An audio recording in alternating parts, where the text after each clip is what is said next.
Hi Eileen, here's your chair at the top of the stairs. This is how you would get off. Now to rotate the seat, you just push down on the flat paddle either side of the chair. You just push that down and you kind of walk yourself around and the chair moves right around. You take your hand off the paddle when you get to about here and just wait till it locks into place. Alright, so you can see it's down, and then when I move the chair, it locks into place. You just flip down the footrest and ride it down. You're just about an inch to the wall, so you've got just enough room to not scuff the wall. Gives you plenty of room on your stairs.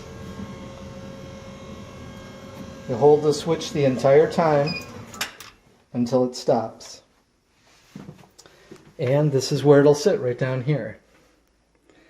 Then you can just disembark and then you can just flip up the armrest, the seat, the other armrest, and the footrest just flips up real easy too. Alright, and that gives you plenty of room on your stairs, and down here, easy to get by it, not a problem. Now where I thought you might be able to use a grab bar would be right in front of the chair on this wall right here. I really don't think you need one at the top of the stairs, but that's up to you. And like you said, you might want to mount one on the wall along here, or at least part of that railing maybe. Make it a little easier to get to the chair. These are your remotes. Okay, the loop orients the remote. Okay, so that's always the up button, and that's always the down button right there. When you hold it the entire time, and it takes 2 seconds for the machine to get the message. So you push it down, 1, 2, and then the machine goes.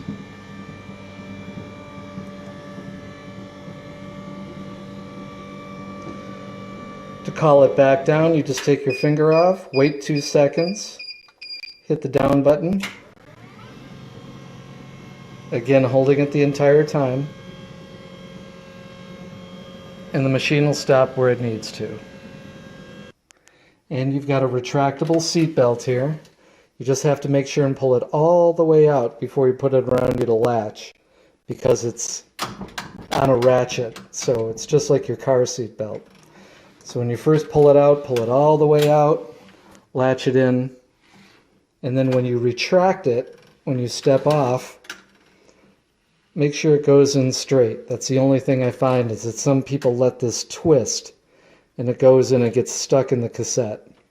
So just let it go in straight and you're good. All kill switches. If anything is on the stairs and these things are contacted, they will stop the chair immediately. Same with the cabinet, same with this side here. Now there is one other thing I wanted to show you, and that's this readout up front. You see it's blinking 1C. Alright, so anytime you have a problem with the chair, that's going to be the one thing that you look at. You can always call me, my card's right underneath the seat, but I'm going to ask you what that readout says. And in your book, it's page 21, alright? And I'm going to dog-ear this page so that you know where to look. But these are all the codes, and basically don't even pay these any mind until you go to use it one day and it doesn't work, and then you look at this page, the next page over, and those are the operating error codes. These codes will tell you everything that the machine is doing or not doing and the reasons for it. Alright, you can always call me, but the first thing I'll ask is, what does the readout say? It says, well, it says E5. Well, if you rotated the seat, you would get an E5.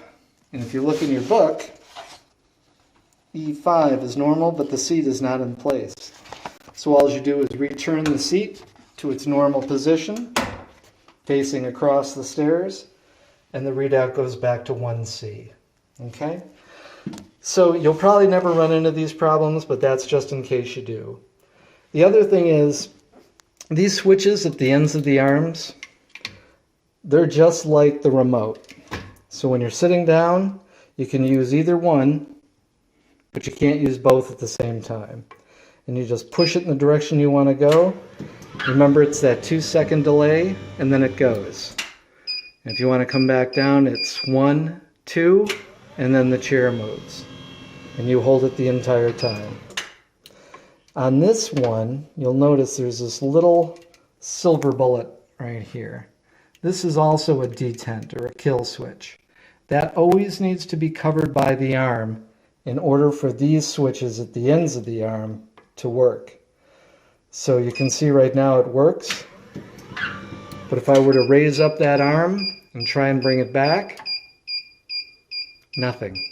Until I drop the arm down, now it goes. However, with everything folded up, the remote will always run the machine. Doesn't matter.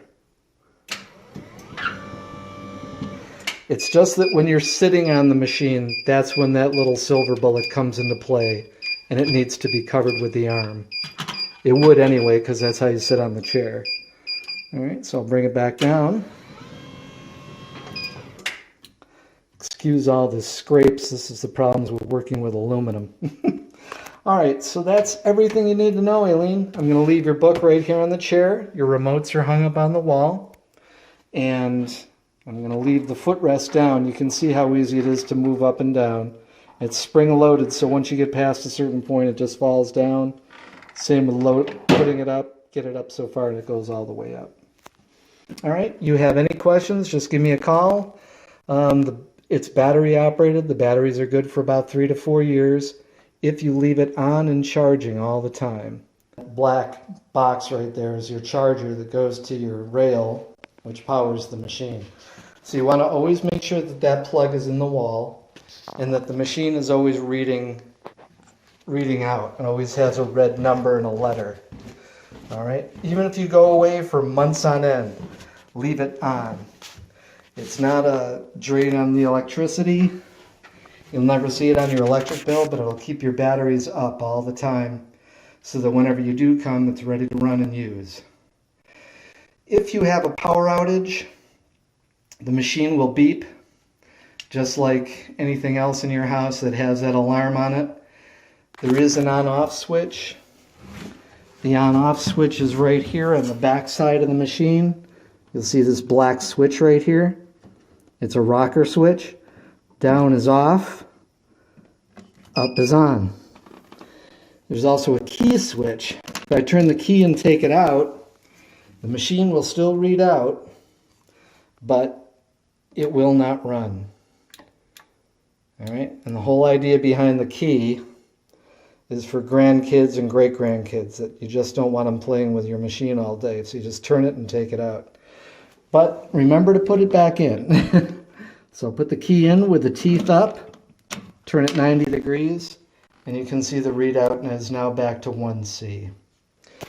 All right, Alien, I hope that answers all your questions. It's really like anything else, just using it and getting used to it. And once you do, you'll probably be telling me how to use it. All right, so enjoy it, and thank you again. If you have any questions, just give me a call.